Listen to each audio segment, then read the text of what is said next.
Welcome to citizens pulse. నేను మీ రాజేష్.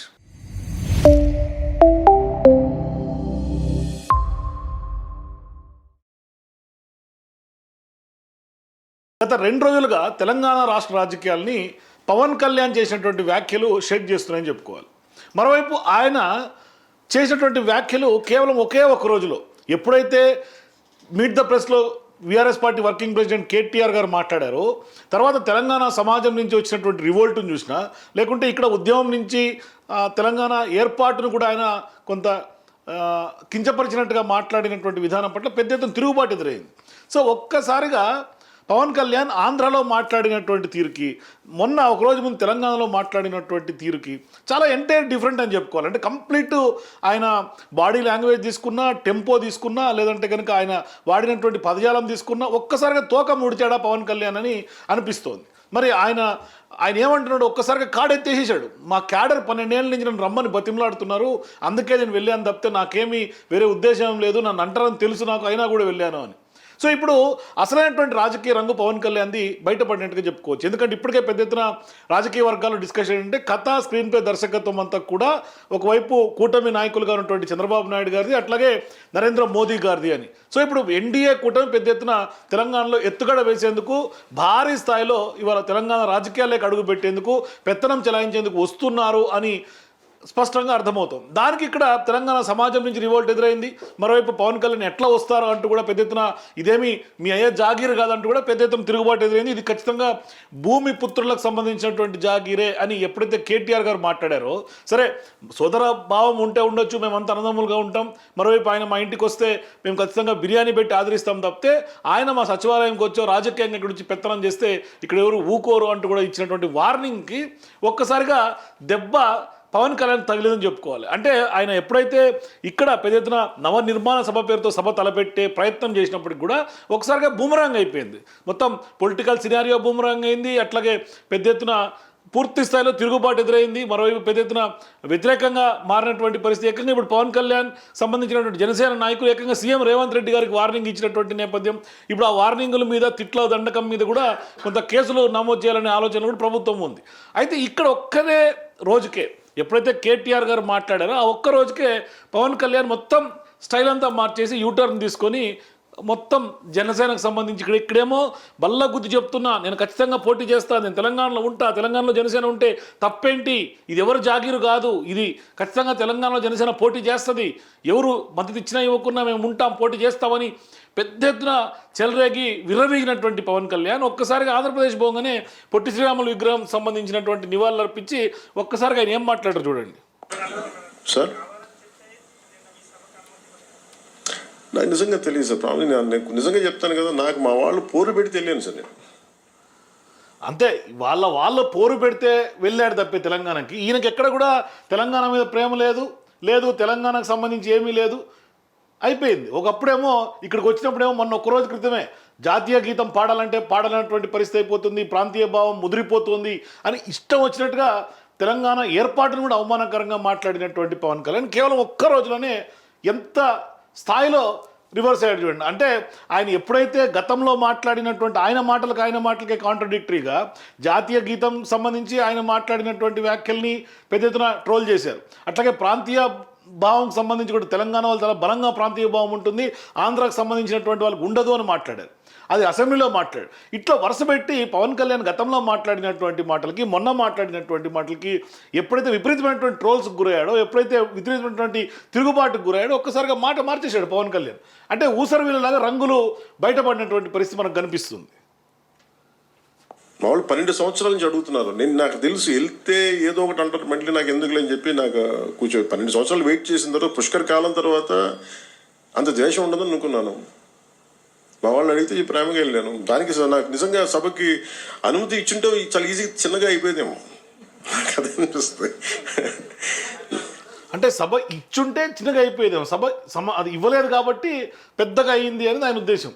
కానీ ఇక్కడ మరి ఇంకొక మాట కూడా అన్నాడు, 12 ఏళ్ళు అయిపోయింది కదా, ఇప్పుడు ఏమీ పెద్దగా పట్టించుకోరు అనుకున్నానులే, కానీ చూడండి ఎట్లా మాట్లాడాడు. అంత ద్వేషం ఉండదని అనుకున్నాను. అది అంత ద్వేషం ఉండదని అనుకో, అంటే ద్వేషం ఉంది వాస్తవానికి. అంటే పవన్ కళ్యాణ్ గారికి కూడా తెలుసు గతంలో తెలంగాణ గురించి ఆయన ఏం మాట్లాడాడు, ఆయన ఉద్దేశాలు ఏంటంటే ఆయనకు కూడా తెలుసు. అందుకని వాళ్ళు ఇక్కడ వాస్తవాలు మాట్లాడినాడు. తెలంగాణకు వచ్చామో పెద్ద ఎత్తున ఊగిపోయినటువంటి పవన్ కళ్యాణ్ ఒక్కసారిగా ఆంధ్రాకు పోగానే అక్కడ అసలైనటువంటి రంగు బయటపడింది. మా ఆంధ్రప్రదేశ్లో ఇక్కడ చూడండి, ప్రాంతీయ భావం గురించి మొన్న మాట్లాడింది గతంది ఒకసారి నేను పెట్టి చూపిస్తా చూడండి. మా ఆంధ్రప్రదేశ్లో తెలంగాణకి తెలంగాణ అన్న భావం ఉంటుంది.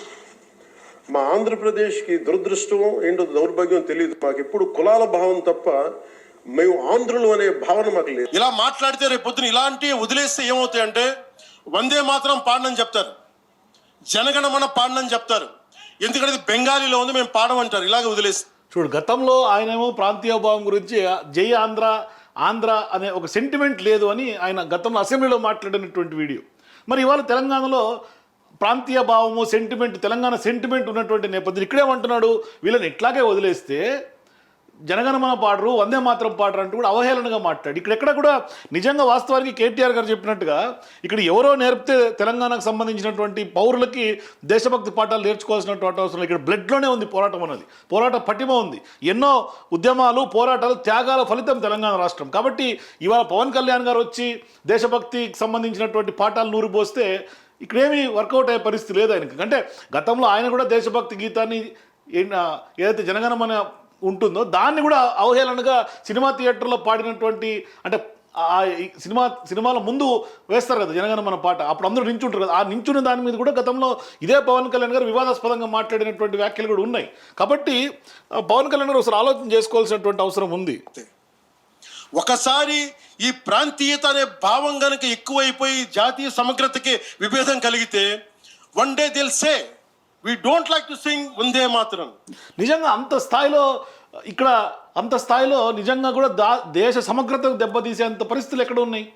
ఇప్పటిదాకా గత 12 ఏళ్ళుగా అన్నదమ్ముల్లాగా కలిసిమెలిసి ఉన్నారు కదా, ఆంధ్ర తెలంగాణ, లేకుంటే తమిళనాడు వాళ్ళు ఉన్నారు, కర్ణాటక, బీహార్, ఒడిస్సా, యూపీ, మధ్యప్రదేశ్, రాజస్థాన్, ఇంతమంది పౌరులు హైదరాబాద్లో జీవనం గడుపుతారు కదా పొట్టగొట్టు కోసం. ఎవరికేమి ఇబ్బంది వచ్చిందని? ఇవాళ ప్రాంతీయతత్వం ఎక్కువైపోతుందంటే వాళ్ళని ఏమన్నా కొట్టి అల్లగొట్టారా? అటువంటి సందర్భాలు ఏం లేవు కదా. మరి ఇవాళ పవన్ కళ్యాణ్ గారు ఏం సాధిద్దాం అనుకున్నారంటే కేవలం రాజకీయ లబ్ధే. ఇక్కడ అర్థమైపోయింది, ఆంధ్రలో ఎప్పుడైతే మాట్లాడినటువంటి మాటలతో అర్థమైపోయింది. అయితే దీనికి కేటీఆర్ గారు ఇచ్చినటువంటి కౌంటర్ చూడండి పవన్ కళ్యాణ్ గారి మాటలకి. ప్రాంతీయవాదం అన్నారు.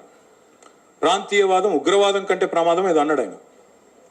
నేను వారికి గుర్తు చేస్తా ఉన్న ప్రాంతీయవాదం అంటే మరి పొట్టి శ్రీరాములు గారు 58 రోజుల పాటు ఆత్మ బలిదానం చేసుకున్నారే, పోరాటం చేసి మద్రాస్ ప్రెసిడెన్సీ నుంచి వేర్పడి తెలుగు రాష్ట్రం కావాలి, లింగ్విస్టిక్ బేసిస్గా రాష్ట్రాలు ఏర్పడాలి అనే ఒక ఆకాంక్షతో వారు ఏదైతే పోరాటం చేశారో, లింగ్విస్టిక్ బేసిస్కి వారికి సంబంధం లేదు, మద్రాస్ నుంచి ఆంధ్ర రాష్ట్రం వేరుపడాలని పొట్టి శ్రీరాములు గారు 58 రోజులు నిరాహార దీక్ష చేశారు. అది కూడా ప్రాంతీయవాదం అంటారా? ప్రాంతీయవాదం అంటే నేను ఇంకో ప్రశ్న అడుగుతా ఉన్నా పవన్ కళ్యాణ్ గారిని. మోడీ గారు ఇవాళ ఆయన ప్రాంతం మీద అభిమానంతో, ప్రాంతీయవాదంతో తెలంగాణకు వచ్చిన ఇండస్ట్రీలను కొట్టుకొని పోతా ఉన్నాడు. కేన్స్ అనే పరిశ్రమ ఇక్కడ పెట్టాల్సి ఉంటే ఇక్కడ ఒప్పందం కుదుర్చుకుంటే మా హయాంలో, మా గవర్నమెంట్లో దాన్ని తీసుకుపోయి గుజరాత్లో పెట్టించారు. మైక్రాన్ అనే సంస్థ ఇక్కడ పెట్టాల్సి ఉంటే, పెట్టుబడి పెట్టేది ఉంటే దాన్ని తీసుకుపోయి గుజరాత్లో పెట్టుకున్నారు. మరి జాతీయవాదం ముసుగులో చేస్తున్న ఈ ఆర్థిక ప్రాంతీయవాదం కరెక్టా? ఏది కరెక్టు? అంటే ప్రధానమంత్రి గారు గుజరాత్కే ప్రధానమంత్రిగా వ్యవహరించడం కరెక్టా? చెప్తారా దీనికి సమాధానం పవన్ కళ్యాణ్ గారు? ఇట్లా స్ట్రైట్గా పవన్ కళ్యాణ్ గారికి ఎన్డీఏ కూటమిలో ఉన్నటువంటి నాయకులు ప్రశ్నలు వేస్తే, మోదీ గారు చేస్తున్నటువంటి ఆర్థిక ప్రాంతీయతత్వం కాదా అని క్వశ్చన్ చేస్తే పవన్ కళ్యాణ్ గారి దగ్గర సమాధానం లేదు. అందుకని ఒక్కసారిగా ఎప్పుడైతే మీట్ ద ప్రెస్ కార్యక్రమంలో కేటీఆర్ గారు మాట్లాడారో, ఆయన ఎప్పుడైతే ఒక లైన్ తీసుకొని మాట్లాడారో స్పష్టంగా పవన్ కళ్యాణ్ గారికి అర్థమైపోయింది, తెలంగాణలో మన పప్పులు ఉడకవు, వాళ్ళు రాజకీయంగా ఏం జరుగుతుందో ముందుగానే ఇంట్రాస్పెక్ట్ చేస్తున్నారు, అట్లాగే ఏం జరుగుతుందో కొంత అవగాహన కలిగి ఉన్నారు. సో దీని వెనకాల తెరెనకలు ఎవరున్నారనే అంశం మీద కూడా స్పష్టంగా కేటీఆర్ గారు మాట్లాడి తెలంగాణ పౌర సమాజం అంతా మాట్లాడుతుంది, తెలంగాణ సమాజం అంతా మాట్లాడుతుంది. అంటే ఎవరు కథ, ఎవరు స్క్రీన్ ప్లే, ఎవరు డైరెక్షన్ అనేది స్పష్టంగా తెలిసిపోయింది క్లియర్గా. మీ అయ్యే జాగీరా? నేను ఒకటి మాత్రం పవన్ కళ్యాణ్ గారు గుర్తుపెట్టుకోవాలి, తెలంగాణ ఖచ్చితంగా తెలంగాణ భూమిపుత్రుల జాగీరు. తెలంగాణ భూమిపుత్రుల జాగీరే తెలంగాణ. ఇందులో ఎవరికి అనుమానం కూడా అక్కర్లేదు. 100%. ఈ నేల కోసం కష్టపడ్డ వాళ్ళు, ఈ నేల కోసం పోరాటాలు చేసిన వాళ్ళు, ఈ నేల కోసం త్యాగాలు చేసిన వాళ్ళు, నెత్తురుతో తడిచిన నేల ఇది. ముమ్మాటికి తెలంగాణ ఈ భూమిపుత్రులు, ఇక్కడున్న 4 కోట్ల మంది జాగీర్ ఇది. కానీ మీరు రండి, ఇక్కడే ఉండండి, మీ కుటుంబాలు ఇక్కడే ఉన్నాయి, మీ వ్యాపారాలు ఇక్కడ ఉండండి, ఎవరొద్దన్నారు? 10-12 ఏళ్లలో ఎక్కడైనా చిన్న సమస్య వచ్చిందండి? నేను అడుగుతా ఉన్నా, మా దృక్పథం ఎట్లాంటిది అంటే, వైజాగ్ స్టీల్ ప్లాంట్ను ప్రైవేటీకరిస్తున్నారు మోడీ ప్రభుత్వం అంటే మేము మద్దతు పలికాం. తప్పు ఇది మీరు చేస్తుంది, పబ్లిక్ సెక్టర్ అండర్టేకింగ్స్ ని కాపాడాలని రిక్వెస్ట్ చేశాం. That is our philosophy. Ramanna నిన్న పవన్ కళ్యాణ్ ఎపిసోడ్ వెనకాల చంద్రబాబు గాని మోడీ ఉన్నారని చెప్పేసి కూడా మాట్లాడుతున్నారు. సో మోడీ గతంలో హైదరాబాద్కి వచ్చినప్పుడు కూడా పవన్ కళ్యాణ్ నేనైతే రేవంత్ రెడ్డి ఉన్నాడు అనుకుంటున్నా బ్రదర్. ఆయన పరిపాలన వైఫల్యాల నుంచి ఏమైనా దృష్టి మళ్లించేదానికి ఆయన వాడుకుంటున్నాడేమో తెలియదు. కానీ ఒకటి మళ్ళీ దాని గురించి వద్దు. నేను చెప్పే కాడికి చెప్పాను. తెలంగాణని గౌరవించి అభిమానించి ప్రేమించే వాళ్ళు ఇక్కడ పోటీ చేస్తే ప్రజలు ఆదరిస్తారు, లేకపోతే ఏం జరగాలో అదే జరుగుతుంది. ప్రజలు విఘ్నులు, గొప్పవాళ్ళు వాళ్ళు. ఎస్, ఇది మనం 2 రోజులు చెప్తూనే ఉన్నాం. ప్రజలు అంతిమంగా తీర్పిస్తారు. కానీ ఇక్కడ ఎవరున్నారు వెనకాలనేది రేవంత్ రెడ్డి గారు ఉన్నారనేది కేటీఆర్ గారి యొక్క అభియోగం.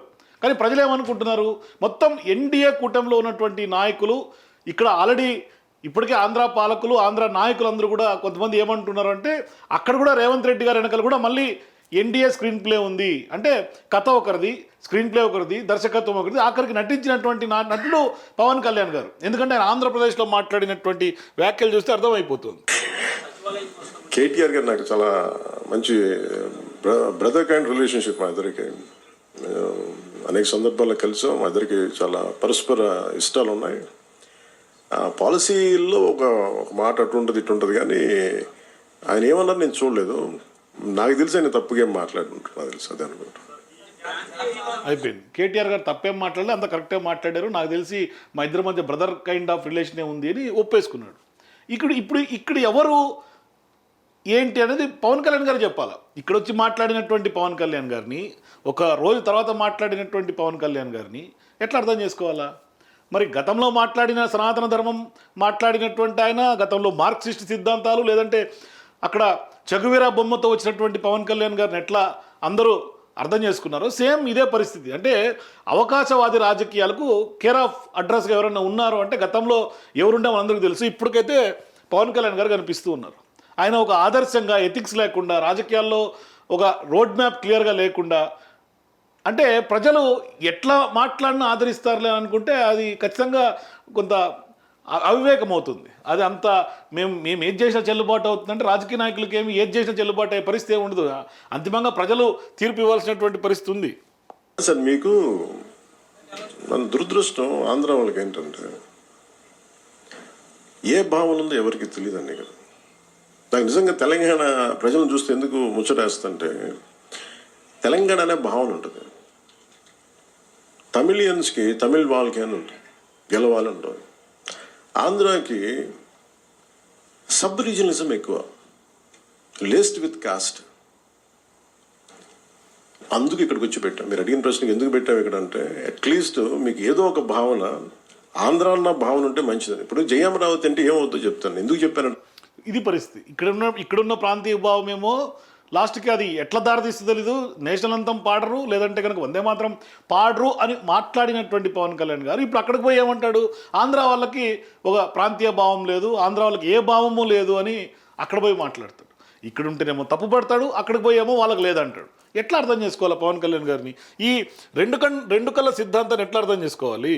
పవన్ కళ్యాణ్ గారికి సంబంధించి తెలంగాణలో పోటీ చేస్తా, అవసరం అనుకుంటే కూటమి నుంచి, లేదంటే ఒంటరిగానే పోటీ చేస్తా అని చేసినటువంటి వ్యాఖ్యలు బేస్ చేసుకుని ఇవాళ అనేక మంది ప్రశ్నలు సంధిస్తున్నారు. ఒకటి ప్రధానంగా ప్రకాష్ రాజ్ ఇప్పటికే జస్ట్ ఆస్కింగ్ పేరుతో పెద్ద ఎత్తున ఆయన సోషల్ మీడియాలో తనదైనటువంటి శైలిలో ప్రశ్నలు వేస్తుంటారు. ఆయన ఒక క్వశ్చన్ వేశారు పవన్ కళ్యాణ్ గారికి, మీరు వస్తా అంటే మేము వద్దంటామా, రండి దొర, కానీ వచ్చే ముందు ఉత్తినే వస్తారా, పొత్తులతో వస్తున్నారా, లేదంటే సింగిల్గా వస్తున్నారా అంటూ కూడా జస్ట్ ఆస్కింగ్ పేరుతో ఆయన క్వశ్చన్స్ రైజ్ చేశారు.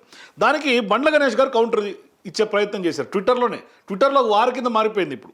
అయితే ఆయన ఏమంటాడు, నీకెందుకురా ప్రతి దాంట్లో వేలు పెట్టడం, అసలు నువ్వెవడివి, తమిళోడివా, తెలుగోడివా, కన్నడిగువా, నీ ఊరేది, నీ కథ ఏంటి, నీ ఊళ్ళో ప్రతి ఇష్యూలో దూరి జడ్జిమెంట్లు ఇవ్వడానికి నువ్వేమన్నా కలెక్టర్వా, లేదంటే కనుక దేశ ప్రధానివా, ఎక్కడ చూసినా నువ్వే, ఏ విషయం వచ్చినా నువ్వే, నీ బతుక్కి పని లేకపోతే చూసుకో, కానీ అందరి విషయాల్లో దూరి హీరోల్లా ఫీల్ అవ్వకు, ముందు నీ అడ్రస్ నువ్వు తెలుసుకో, తర్వాత ప్రసంగాన్ని మార్చే ప్రయత్నం చేయి అంటూ కూడా బండ్ల గణేష్ చేసినటువంటి వ్యాఖ్యలు. ఇది కొంత వివాదాస్పదంగానే కనిపిస్తోంది.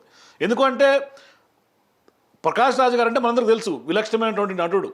ఆయన చేసినటువంటి వ్యాఖ్యలకి మళ్ళీ ప్రాంతీయ భావం జోడించి ఇవాళ నువ్వెవడివిరా అని మాట్లాడే పరిస్థితికి బండ్ల గణేష్ గారు వచ్చారు అంటే నిజంగా ఒకసారి ఏం జరుగుతుందో అర్థం చేసుకోవాలి. సో నిజంగా ఇవాళ మనం ఇప్పటిదాకా ఇటువంటి విద్వేషాలు లేవు, కానీ ఇవాళ పవన్ కళ్యాణ్ గారు చేసినటువంటి వ్యాఖ్యల బేస్ చేసుకుని పెద్ద ఎత్తున ప్రజల మధ్య వైషమ్యాలు విద్వేషాలు రెచ్చగొట్టేలాగా కనిపిస్తుంది. ఇప్పటిదాకా అందరూ సరదాగా అన్నదమ్ముల్లాగా కలిసిమెలిసి ఉన్నటువంటి వాళ్ళు కూడా ఇవాళ నువ్వెవడివిరా నీకెందుకురా అని అనుకునే స్టేజ్కి ఇవాళ పవన్ కళ్యాణ్ గారు తీసుకొచ్చారంటే దీని వెనకాల నిజంగానే బీజేపీ సంవాట్ ఏదో చేస్తోంది, అందుకనే ఇటువంటి ఎజెండాతో ముందుకెళ్తోంది అని. ఒకవైపు బండ్ల గణేష్ గారేమో కాంగ్రెస్ పార్టీ నాయకుడు, ఆయనేమో చంద్రబాబు నాయుడు గారు సీఎం అయితే పాదయాత్ర చేస్తారు, పవన్ కళ్యాణ్ గారికి బండ్ల గణేష్ గారు వకాల్తా పుచ్చుకుంటారు. ఇదంతా చూస్తుంటే నిజంగా ఏం జరుగుతోంది అనేది నిజంగా అర్థం కానట్టు అంతుచిక్కినటువంటి ప్రశ్నగా కనిపిస్తోంది. సో ఇదంతా చూస్తుంటే క్లియర్గా పవన్ కళ్యాణ్ గారికి సంబంధించినటువంటి స్క్రిప్టు స్క్రీన్ ప్లే కథ దర్శకత్వం ఎవరిదో అర్థమైపోతుంది. సో ఇట్లా పవన్ కళ్యాణ్ గారు అడ్డంగా ఇవాళ తెలుగు రాష్ట్ర రాజకీయాల్లో పూర్తిగా ఎవరు వాడుకుంటున్నారో ఏంటని అందరికీ తెలుసు. మరి నిజంగా మీకేమనిపిస్తుంది, ఎవరు పవన్ కళ్యాణ్ గారిని వాడుకుంటున్నారు? ఆయన నిజంగానే ఇవాళ ఆంధ్రాలో చేసినటువంటి వ్యాఖ్యలు చూస్తే తోక ముడిచినట్టుగా భావించాలా? ఎందుకంటే ఒకవైపు ఇప్పటికి కూడా తెలంగాణ ప్రజలందరూ కూడా పెద్ద ఎత్తున విమర్శలు గుప్పిస్తారు. అంటే ఆయన మాట్లాడినటువంటి వ్యాఖ్యలు ఇప్పటికి కూడా ఇంకా జీర్ణించుకునే పరిస్థితులు లేదు. ఎందుకంటే కోస్తాంధ్ర చెట్లు మాడిపోతున్నాయంటే తెలంగాణ దిష్టి తాకిందని మాట్లాడినటువంటి వ్యాఖ్యలైనా 11 రోజుల పాటు ఉపవాసం ఉన్నాను రాష్ట్ర ఏర్పాటు సందర్భంగా అని ఆ రోజు మాట్లాడినటువంటి వ్యాఖ్యలకు కూడా ఇంకా జీర్ణించుకునే పరిస్థితి లేదు. మరోవైపు ఇప్పుడేమంటున్నారు, మొన్న మాట్లాడినటువంటి వ్యాఖ్యలకు కూడా స్టిల్ ఇంకా తెలంగాణ బగబగ మండుతోంది. అంటే పుండు మీద కారం చల్లినట్టుగా పవన్ కళ్యాణ్ చేసినటువంటి వ్యాఖ్యలు మనకు కనిపిస్తోంది. కానీ ఎప్పుడైతే తెలంగాణ సమాజం నుంచి అట్లాగే కేటీఆర్ గారి నుంచి ఒక పదునైనటువంటి ప్రశ్నలు కొంత స్ట్రైట్ ఫార్వర్డ్గా పవన్ కళ్యాణ్ గారికి పడ్డాయి, ఒక్కసారిగా దెబ్బకు కుదురుకున్నారు పవన్ కళ్యాణ్ అని చెప్పుకోవచ్చు. సో మీరేమంటారు, నిజంగానే పవన్ కళ్యాణ్ గారు ఎందుకు తోక మూడ్చారనిపిస్తుంది? మీ అభిప్రాయాల కింద కామెంట్స్ చెప్పండి. For more videos please watch citizens pulse.